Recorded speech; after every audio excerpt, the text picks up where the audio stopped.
رکھتے ہوئے نبی کریم نے گودی میں حسین کو لیا، انگلی کے ساتھ حسن کو لگایا اور اپنے پیچھے چادر تطہیر میں لپٹی ہوئی زہرا کو رکھا۔ زہرا کے پیچھے علی ابن ابی طالب علیہ السلام انفسنا کی منزل پہ فائز ہو کر چلے۔ جب یہ قافلہ اس انداز میں چلا تو نبی کریم کی اس پیارے انداز کی نعت خوانی خود خدا نے کی، کہا والشمس سے، مجھے شمس نبوت کی قسم، وضحاہا، اس کی کرن زہرا کی قسم، والقمر اذا تلاہا، اور قمر امامت کی قسم جب وہ ان کی کرنوں کا امین بن کے پیچھے پیچھے چلا۔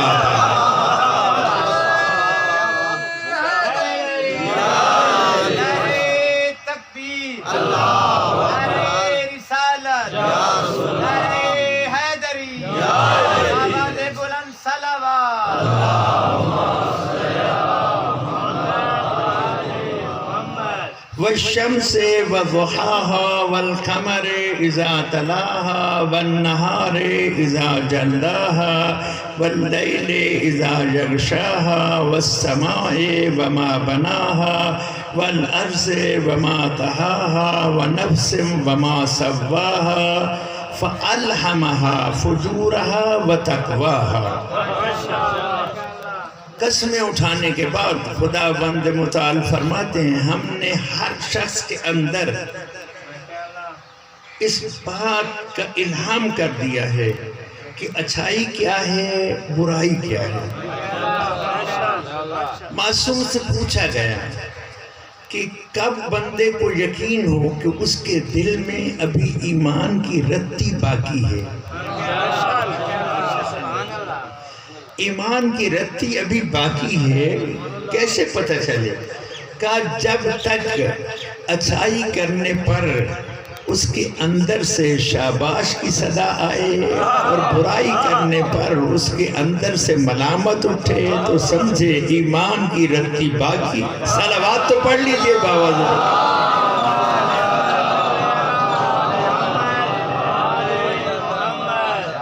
تیسرا مقام قد افلح من زکاہا وقد خاب من دساہا، کامیاب ہو گیا وہ من زکاہا جس نے اپنے اس نفس کو پاک کر لیا، وخاب من دساہا، اور برباد ہو گیا وہ جو اس من کو پاک نہ کر سکا۔ اب ان تینوں آیتوں کو جمع کرو۔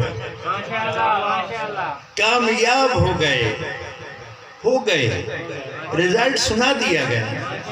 کامیاب ہو گئے کون؟ مومنون۔ کامیاب ہو گئے کون؟ جنہوں نے من کو پاک کر لیا۔ کامیاب ہو گئے کون؟ جنہوں نے یاد خدا کی۔ کامیاب ہو گئے کون؟ جنہوں نے نماز پڑھی۔ کامیاب ہو گئے کون؟ جنہوں نے اپنے نفس کی پاکیزگی کا خیال رکھا۔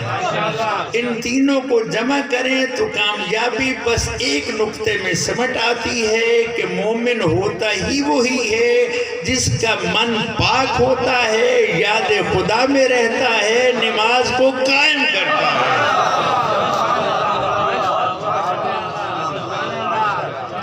اب تو صدا بلند ہونی چاہیے، نعرہ تکبیر، نعرہ رسالت۔ میں معاشرے میں ایک فرقہ ہے جو ناز کرتا ہے کہ توحید کے علم بردار ہم ہیں۔ آپ جانتے ہیں اس فرقے کو، وہ یہ دعویٰ کرتا ہے کہ بس باقی سب مشرک ہیں، توحید کے علم بردار ہم ہیں۔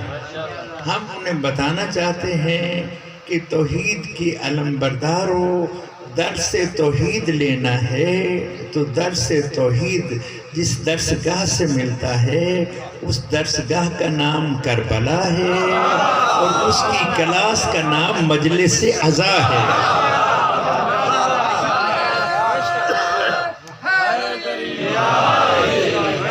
کیوں؟ اس لیے کہ کلمہ توحید ہے لا الہ الا اللہ، تو ولی خدا خواجہ اجمیری پکار اٹھے، سرداد نداد دست در دست یزید، حقا کے بنا لا الہ است حسین۔ سر دے دیا، ہاتھ نہیں دیا، سر دے دیا، سر دے دیا۔ ہے کوئی سرداد نداد دست در دست یزید، حقا کے بنا لا الہ است حسین۔ سر دے کر جس نے کلمہ توحید کو سر بلند کیا، اسے زہرا کا لال حسین کہتے ہیں۔ اور پھر علامہ اقبال پکار اٹھے، علامہ اقبال پکار اٹھے کہ یہ تو لا الہ ایک حصہ ہے، اس کا دوسرا حصہ الا اللہ بھی ہے۔ تو وہ فرماتے ہیں نقش الا اللہ بر صحرا نوشت، زہرا کے لال نے صرف یزید کی بیعت کا انکار کر کے، یزید کی حکومت کو ٹھکرا کر لا الہ نہیں کہا، بلکہ لا الہ کہہ کر کربلا میں الا اللہ بھی لکھا ہے۔ لوگ قلم سے لکھتے ہیں، حسین نے خون سے لکھا، نقش الا اللہ بر صحرا نوشت۔ اس لیے ہم دعوت دیتے ہیں اپنے محترم بھائیوں کو کہ بھائیوں، اگر کلمہ لا الہ کا لطف لینا چاہتے ہو تو پھر یہ بات ذہن نشین کر لو، لا الہ کے پڑھنے والوں لو مزہ تاثیر کا، لا الہ کی تہ کے نیچے خون ہے شبیر کا۔ لہذا اس کلاس سے، مجلس عزا سے صدائے تکبیر اس طرح سے بلند ہو کہ دنیا والوں کو پتہ چل جائے کہ عقیدہ توحید سے پیار کرنے والے حسینی ہی ہوتے ہیں۔ نعرہ تکبیر، نہیں، نعرہ تکبیر، نعرہ رسالت، نعرہ حیدری، بآواز بلند صلوات پڑھ لیجیے۔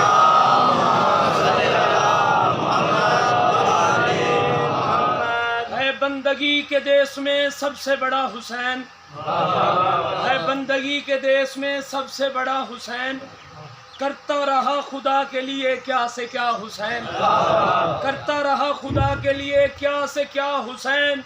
لوگ کہتے ہیں خدا کو لبیک اللہم لبیک، لوگ کہتے ہیں خدا کو لبیک اللہم لبیک، خود خدا پکارتا ہے لبیک یا حسین۔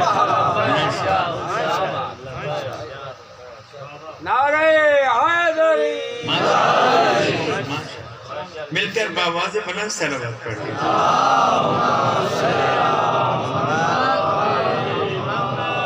ایک بار پھر صلوات کا شرف حاصل کریں۔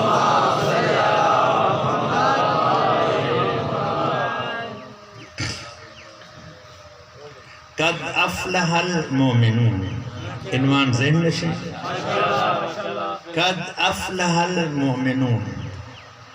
دست رسالت کو رحل بنائے، قرآن ناطق بنے علی حیدر کرار نے سورہ مومنون کی تلاوت کا انتخاب کیا، اور ابھی تلاوت یہاں تک پہنچی تھی کہ نبی کریم ماشاءاللہ پکار اٹھے، آسن پکار اٹھے، سبحان اللہ پکار اٹھے۔ یہ ہمارا انداز ہے، لیکن نبی کریم نے اس قاری قرآن کو کیسے داد دی؟ جب آپ نے پڑھا بسم اللہ الرحمن الرحیم قد افلح المؤمنون، تو نبی کریم نے صدا دی قد افلحوا بک یا امیر المومنین، مومنوں کو یہ کامیابی، مومنوں کے امیر تیرے صدقے میں نصیب۔ داد مل گئی تھی، تلاوت تمام ہو جاتی، میں بھی یہاں تک بیان دے کے گفتگو کو تمام کر دیتا، لیکن عظمت ولایت حیدر کی قسم امیر المومنین نے رسول اللہ سے داد ملنے کے باوجود بھی تلاوت کو جاری رکھا۔ داد تو مل گئی تھی نا، قد افلحوا بک یا امیر المومنین، داد مل گئی تھی، بس ختم، داد پہ مجلس ختم نہیں ہوتی۔ علی ولی کی سیرت یہ ہے کہ داد رسول دے رہے ہیں اور داد پانے کے بعد بھی تلاوت کو جاری رکھے ہوئے ہیں۔ قد افلح المؤمنون الذین هم فی صلاتهم خاشعون، ہر مومن کامیاب نہیں ہے، وہ مومن کامیاب ہیں جو نماز میں خشوع کو برقرار رکھتے ہیں۔ بس کسی نے سوال کیا کہ مومن کی نماز میں اور دوسروں کی نماز میں کیا فرق ہوتا ہے؟ وہ بھی خدا کی نماز پڑھتے ہیں، وہ بھی خدا کی نماز پڑھتے ہیں۔ ہے پروگرام بتا دو کہ مومنوں کی نماز میں اور دوسروں کی نماز میں کیا فرق ہوتا ہے؟ وہ بھی خدا کی نماز پڑھتے ہیں، وہ بھی خدا کی نماز پڑھتے ہیں۔ فقیر عرض کرتا ہے مومنوں کی نماز میں اور دوسروں کی نماز میں ایک فرق ہوتا ہے۔ وہ فرق کیا ہوتا ہے؟ دوسرے نماز میں جمع تفریق کرتے ہیں، مومن خشوع و خضوع کا اظہار کرتے ہیں۔ والذین هم عن اللغو معرضون، اگلے مرحلے میں داخل ہونا چاہتا ہوں۔ مومن وہ ہوتے ہیں جو فضولیات سے اپنی زبان کو کنٹرول میں رکھتے ہیں۔ مومن وہ مومن کامیاب ہیں جو نماز میں خشوع اور لغویات سے وہ موڑ لیتے ہیں۔ جہاں بھی کوئی لغویات کی محفل ہو وہاں ہر مکتب فقہ کا بندہ مل سکتا ہے، محب حیدر کرار نہیں مل سکتا۔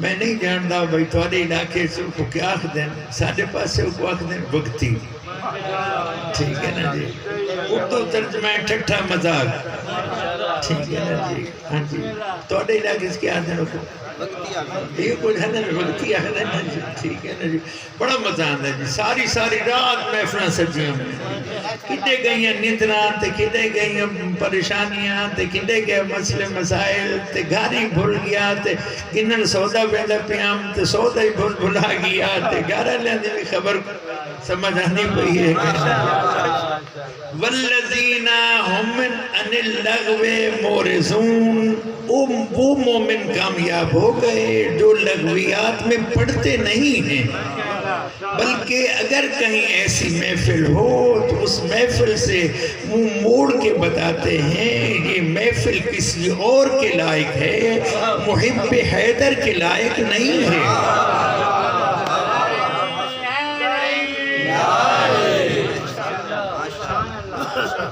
اب کتب تفاسیر میں لغ کے کئی معنی کیے گئے ہیں، اگر اجازت دیں تو عرض کروں، ایک بار پھر صلوات پڑھ لیں۔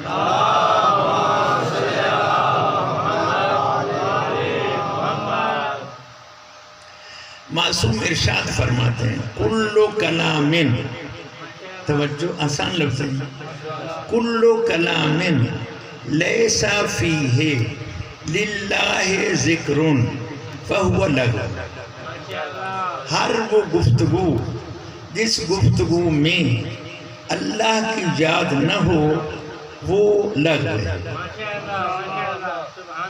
کل کلام لیس فیہ للہ ذکر فہو لغو، خوش بحال ہیں ہم، خوش قسمت ہیں ہم، باسعادت ہیں ہم کہ خداوند متعال نے ہمیں ایسے امام، ایسے رہبر، ایسے رہنما، ایسے پیشوا عنایت فرمائے ہیں کہ ذکر ان کا کرتے ہیں۔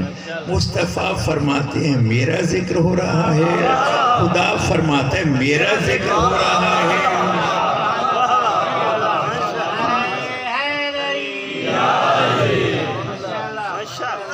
جن کے پاس ذکر کے لیے 14 پاک و پاکیزہ ہستیاں ہوں ان کے پاس وقت ہی کہاں ہے کہ وہ ان کے ذکر کے علاوہ کسی اور ذکر میں مشغول ہو کہ ذکر ان کا کیا جائے، ذکرہ ذکری بن جائے، ان کا ذکر میرا ذکر، و ذکری ذکر اللہ، اور میرا ذکر اللہ کا ذکر بن جائے، اور اللہ کے ذکر کے عبادت ہونے میں تو کسی کو بھی شک نہیں ہے۔ لوگ کہتے ہیں تم علی علی کرتے ہو، علی علی کرنے میں کیا رکھا ہے؟ ہم انہیں بتانا چاہتے ہیں ہم جو علی علی کرتے ہیں یہ صرف علی علی نہیں ہوتا، جب علی علی ہوتا ہے تو پھر یا محمد کی صدا بلند ہوتی ہے، اسی علی علی میں یا اللہ کا ذکر ہوتا ہے۔ یہ الگ بات ہے کہ تم فقط اللہ پہ رکے ہوئے ہو، یا کوئی اللہ سے آگے بڑھا تو یا رسول اللہ پہ رک گیا۔ ہمیں تو خدا نے امام ہی ایسے دیے ہیں کہ نام ان کا لیتے ہیں، ذکر ان کا ہو جاتا ہے۔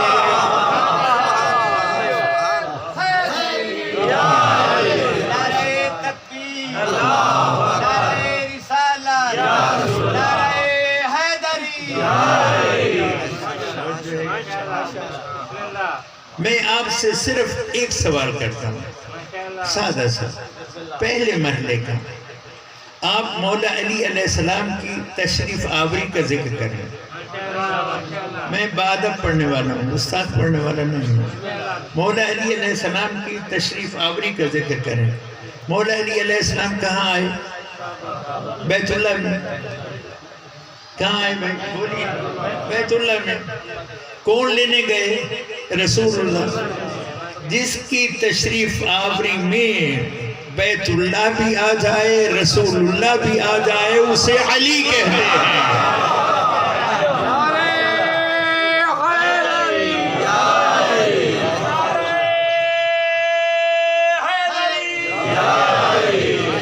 صلوات پڑھ لیجئے بابا سے بڑھا۔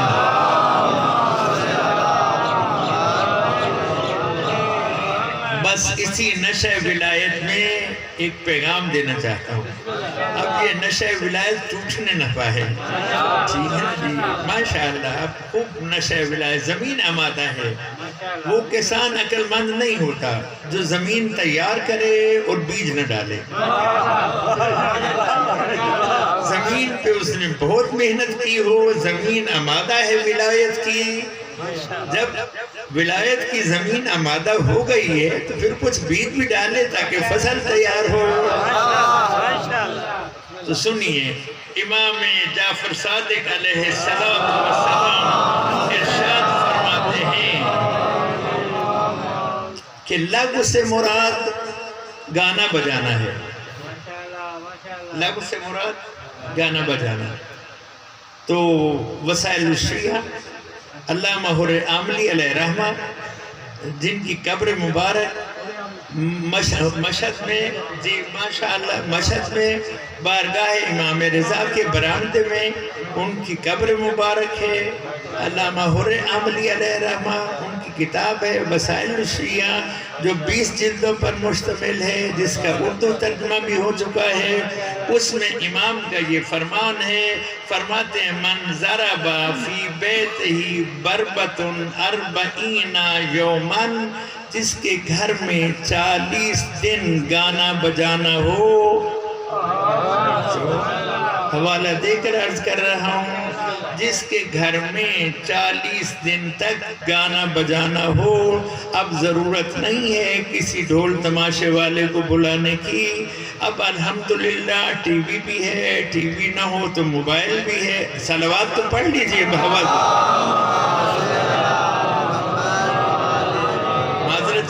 معذرت چاہتے ہو، احترام سے۔ من ضرب فی بیتہ بربۃ 40 یوماً سلط اللہ علیہ شیطانا، جس گھر میں 40 دن گانا بجانا ہو، اللہ تعالیٰ اس گھر پر ایک شیطان کو مسلط کرتا ہے۔ یقال لہ فقندر، اس شیطان کا نام بھی بتایا کہ اس کا نام فقندر ہے۔ توجہ، فقندر، کوئی اشتباہ نہ کرے۔ حضرت شہباز قلندر مذہب اہل بیت کے عظیم مجتہد تھے.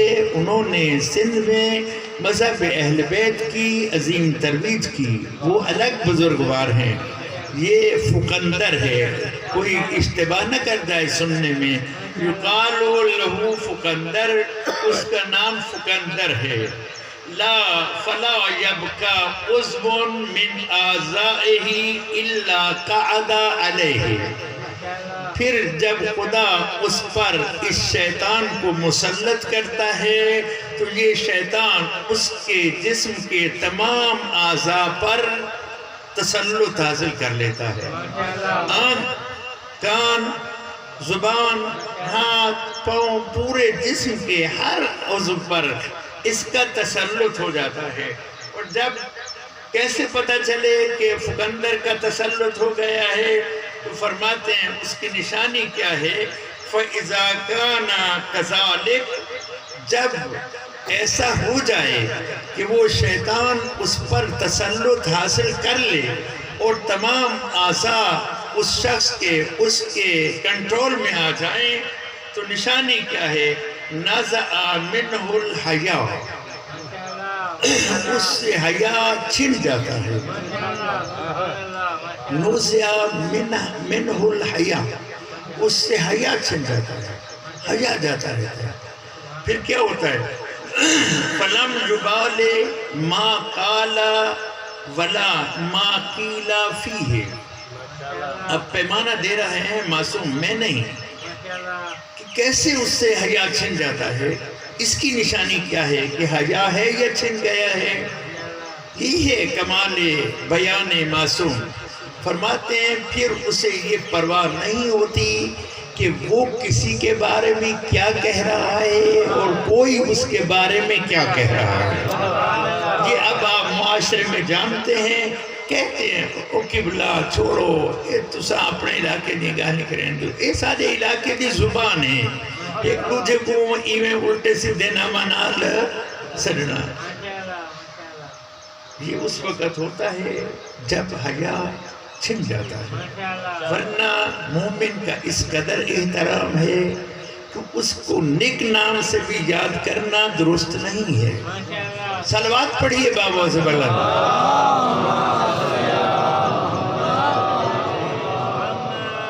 مومن قابل صد احترام ہے. فرمایا الاجلال فی عینہ، مومن کا حق کے اول یہ ہے کہ دوسرے مومن کی آنکھ میں اس کا احترام ہو. والود لہ فی صدرہ، سینے میں اس کے لیے بغض نہ ہو، حسد نہ ہو، کینہ نہ ہو، بلکہ گہری محبت ہو. بغض و حسد و کینہ دل میں، مومن کے دل میں نہیں ہوتا. کیوں؟ معصوم سے پوچھا گیا وما عرش الرحمن، عرش رحمان کیا ہے؟ قال المعصوم قلب المومن، عرش رحمان تو مومن کا دل ہے. صلوات پڑھ لیجئے بھاوا سے بنا.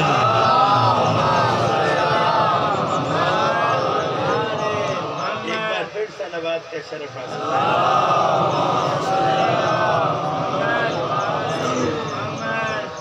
ما قال ولا ما قیل فی ثم نفخ فیہ نفخۃ، پھر وہ اس میں ایک پھونک مارتا ہے، ٹھیک ہے، اور پھر اس کی حالت کیا ہو جاتی ہے. فرماتے ہیں فلا یغار بعدها حتی تؤتی نساءہ فلا یغار. پھر اس کو یہاں تک یہ لے جاتا ہے کہ اسے پرواہ نہیں ہوتی کہ وہ کس کے گھر میں کس انداز میں جا رہا ہے اور اس کے گھر میں کوئی کس انداز میں آ رہا ہے. ادب و احترام سے بس ایسا ترجمہ کر سکتا ہوں. صلوات پڑھ لیجئے بابا سے بڑھ.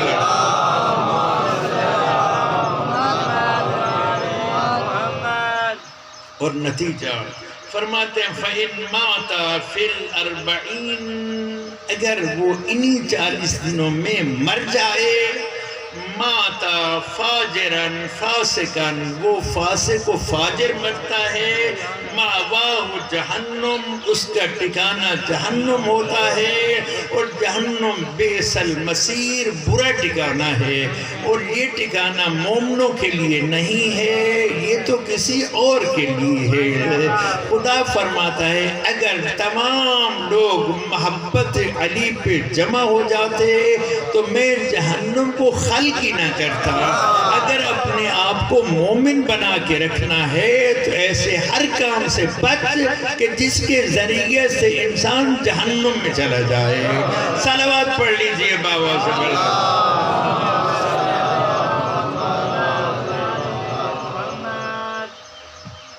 یتساءلون عن المجرمین، سورہ مدثر 29واں پارہ۔ جنتی جنت میں چلے گئے، جہنمی جہنم میں چلے گئے، پردہ ہٹ گیا تاکہ جہنمیوں کو جنتیوں کا مقام معلوم ہو اور جنتیوں کو جہنمیوں کے عذاب کی خبر ہو۔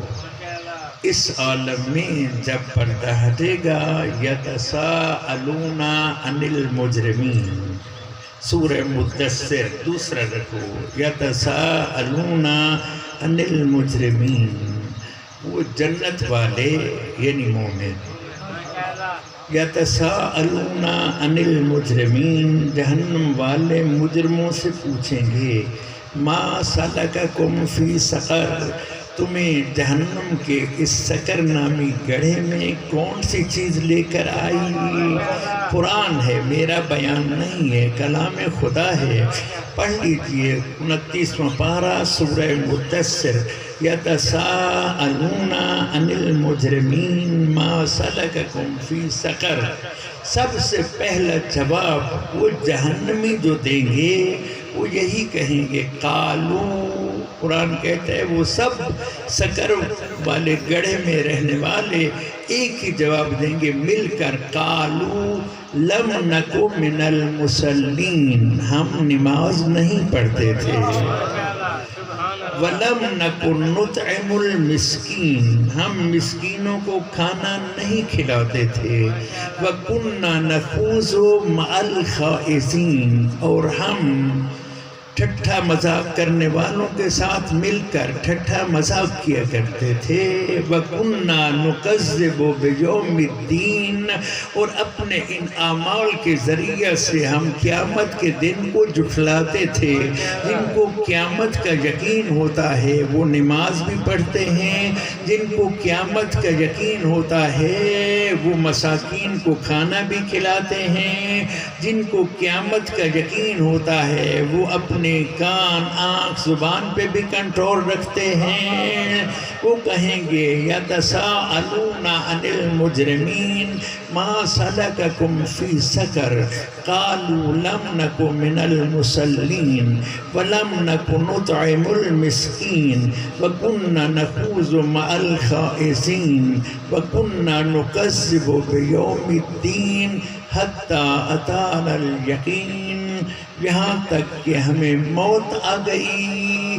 کوئی شک نہیں زہرا کے بابا شافی روز جزا ہیں، توجہ، کوئی شک نہیں کہ زہرا کے لال امام حسین علیہ السلام شافی معاشر ہیں، کوئی شک نہیں۔ صرف وہ نہیں بلکہ شہداء کربلا میں سے ہر شہید کو خداوند متعال حق کے شفاعت عطا کرتے ہیں، کوئی شک نہیں۔ اس راہ میں کسی دور میں کسی جگہ پر اگر کوئی جام شہادت نوش کر لے تو خدا اسے بھی حق کے شفاعت دے گا، لیکن خدا اعلان کر رہا ہے جب کوئی ان مرحلوں میں آ جائے فما تنفعهم شفاعت الشافعین، پھر کسی شفاعت کرنے والے کی شفاعت اسے فائدہ نہیں۔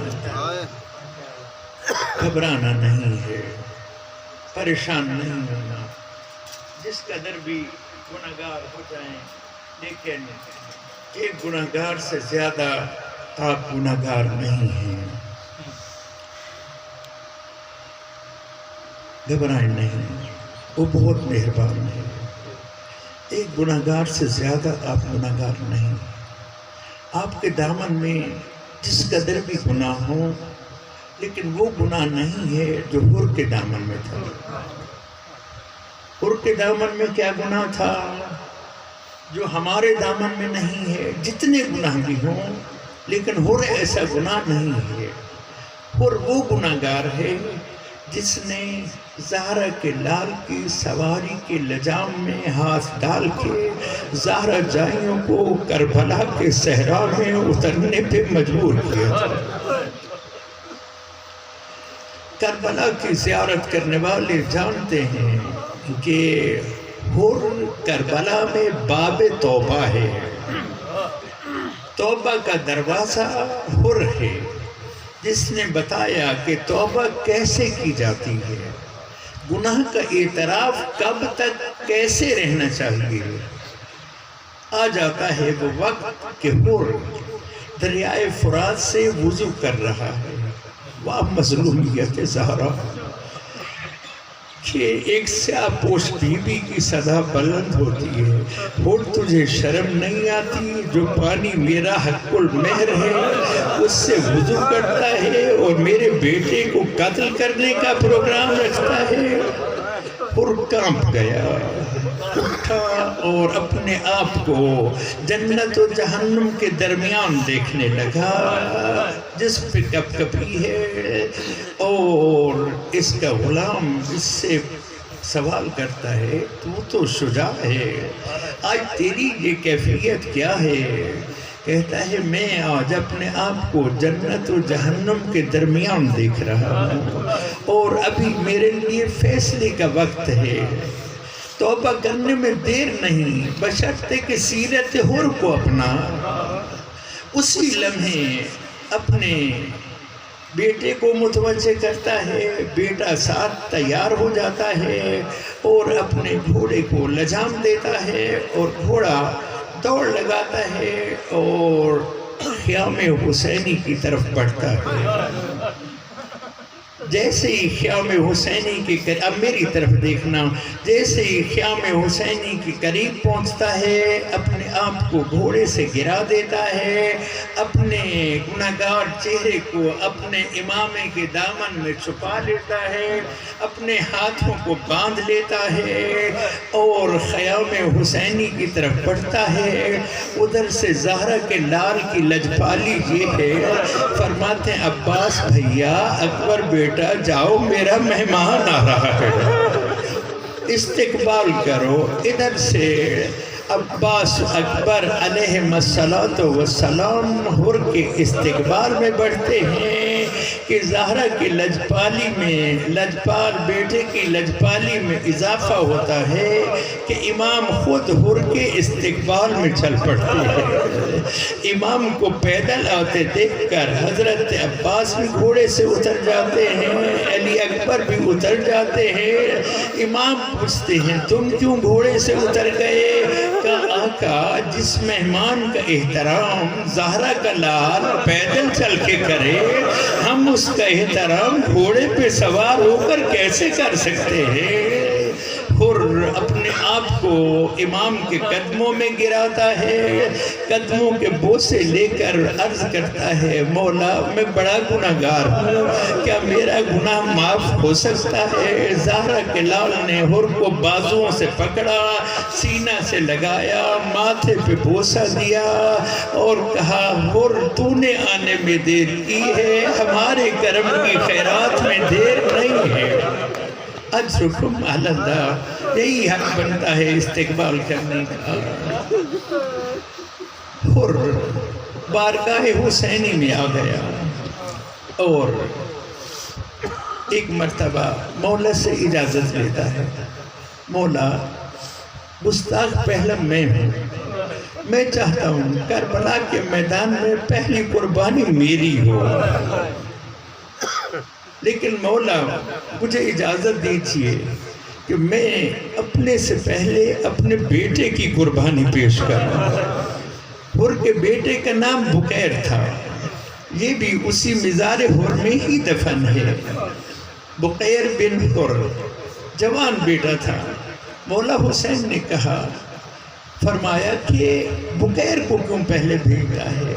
کہا ہو سکتا ہے جوان بیٹا ہے، مجھے خون میں لت پت دیکھے، اے زہرا کے لال تیری قربانی نہ بن سکے اور میں تیری اماں سے شرمسار ہو جاؤں۔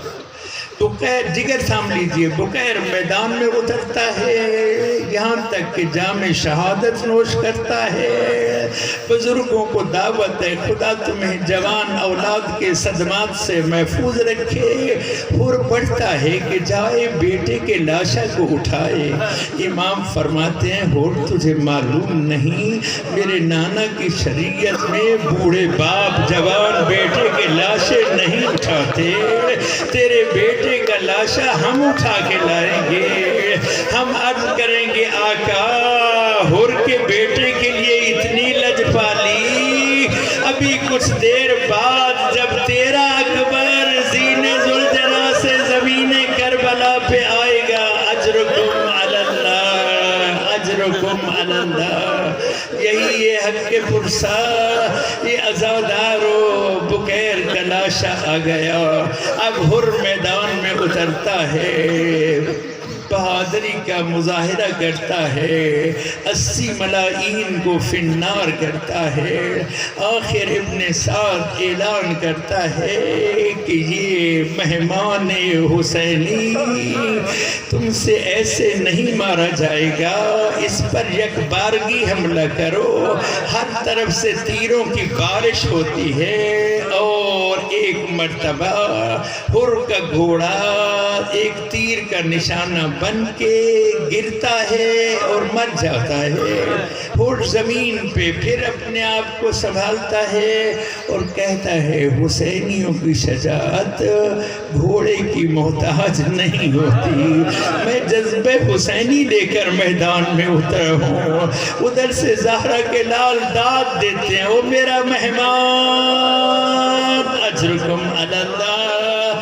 بس ادھر سے تیروں کی بارش اور ایک مرتبہ حر زمین کربلا پہ گرتا ہے۔ ادھر میری طرف دیکھیے، پرسہ کے لیے اپنے آپ کو تیار کیجئے۔ مثال بلا تشبیہ عرض کرنا چاہتا ہوں۔ زہرا کا لال آگے بڑھا اور اپنی گود میں حر کا سر رکھا، مثال بلا تشبیہ۔ اور پھر یہی کہتا ہے، آقا بڑا گناہگار ہوں، کیا میرا گناہ معاف ہو گیا؟ یہ ہے درس توبہ، یہ ہے در توبہ کہ گناہ کا کس قدر اعتراف ہے۔ بیٹے کی قربانی دے چکا ہے، خود قربان ہو رہا ہے، اور پھر بھی اعتراف یہی ہے کہ مولا کیا میرا گناہ معاف ہو گیا؟ مولا فرماتے ہیں، حر تو کتنا خوش قسمت ہے، ابھی تجھے میری گود نصیب ہے اور تھوڑی دیر بعد میرا نانا تیرا استقبال کرے گا، میرا بابا تجھے سیراب کرے گا۔ بول تو اپنی قسمت کو سلام کر کہ میری اماں زہرا تجھے دعا دے گی۔ اور پھر کہتے ہیں، مولا میں بڑا گناہگار ہوں، آخری جملہ عرض کر رہا ہوں، کہتے ہیں مولا میں بڑا گناہگار ہوں، میری معافی کے لیے کوئی سند چاہیے۔ بس یہ کہنا تھا کہ زہرا کے لال نے اپنی جیب میں ہاتھ ڈالا اور وہ رومال نکالا جو اماں زہرا کے ہاتھوں کا بنا ہوا تھا، ایک مرتبہ حر کے ماتھے پہ باندھ کے کہا، حر جا، یہ تیری دنیا و آخرت کی توبہ کی قبولیت کی ضمانت ہے۔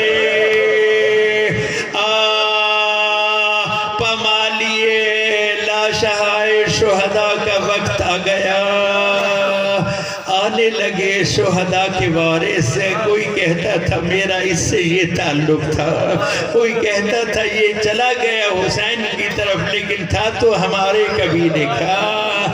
لاشیں اٹھتے رہے، اٹھتے رہے، اٹھتے رہے، آخر میں بچ گیا لاشا حسین کا، اور ایک لاشا بچ گیا علی اصغر کا۔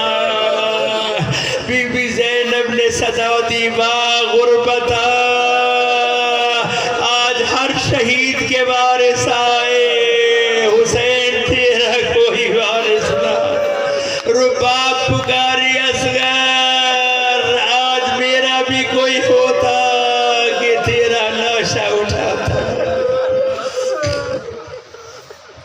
ہر کے قبیلہ والے ہر کا لاشا اٹھا لائے، 3 میل دور دفن ہے ہر، کربلا سے 3 میل دور دفن ہے ہر، روزہ 3 میل دور ہے۔ شاہ اسماعیل صفوی زیارت امام حسین پہ آیا، حاضری دی، حاضری دینے کے بعد اس نے کہا سنا ہے کہ ہر نے توبہ کی تھی اور لوگوں میں مشہور یہ ہے کہ اس کی توبہ پتہ نہیں قبول ہوئی ہے یا نہیں ہوئی۔ تو کہا میں بادشاہ ہوں، حکم دیتا ہوں اس کی قبر کو کھودا جائے، اگر اس کی توبہ قبول ہو چکی ہے، وہ شہید ہے، تو شہید کا جسم قبر میں بوسیدہ نہیں ہوتا، تر و تازہ ہوگا۔ قبر کھودی گئی، جب قبر کھودی گئی تو ہر کا جسم تر و تازہ تھا، اس کے جسم سے ابھی زخموں سے خون رس رہا تھا۔ اس نے دیکھا کہ ہر کے ماتھے پہ ایک رومال بندھا ہوا ہے، اس نے سن رکھا تھا کہ یہ رومال زہرا کے ہاتھوں کا بنا ہوا رومال ہے۔ اس نے کہا اس رومال کو کھولا جائے تاکہ میں اپنے پاس تبرکاً اسے سنبھال کے رکھوں۔ یہاں سے جب رومال کھولا گیا تو ہر کے ماتھے سے تازہ خون ابلنے لگا۔ بڑی کوشش کی اس خون کو روکا جائے، لیکن ہر زبان حال سے صدا دے رہا تھا، شاہ اسماعیل صفوی یہ بادشاہوں کا مال نہیں ہے، تجھے معلوم نہیں میں نے کتنی منزلوں کو طے کر کے یہ رومال حاصل کیا ہے۔ یہ رومال قیامت تک کے لیے میرے لیے ذریعہ نجات ہے۔ اس لیے فقیر جب بارگاہ حضرت ہر میں حاضر ہوتا ہے تو عرض کرتا ہے لوگو اس زری کو بوسہ دو، لیکن بوسہ دیتے ہوئے یہ خیال رہے کہ اس زری میں رومال زہرا بھی ہے۔ لعنت اللہ علی القوم الظالمین وسيعلم الذين ظلموا أي منقلب ينقلبون۔